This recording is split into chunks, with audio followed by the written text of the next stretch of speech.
کہنے لگا اے محمد، آپ نے کہا لبیک۔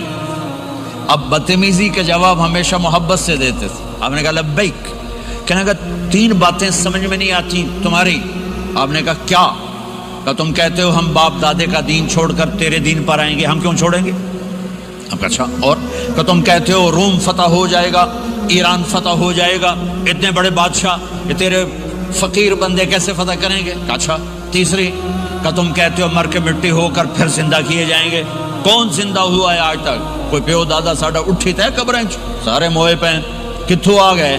آپ مسکرائے، آپ نے کہا لعلک تطول بک الحیا، انشاءاللہ تیری زندگی لمبی ہوگی، تو دیکھے گا سارا عرب میرا کلمہ پڑھے گا، ایران اور روم بھی ٹوٹ کے آئے گا، اور باقی رہے گی تیسری بات مر کے اٹھنے والی، تو اس دن تیرا ہاتھ پکڑ کے تجھے بتاؤں گا۔ تیسری گل پوری ہوئی کہ نہیں ہوئی؟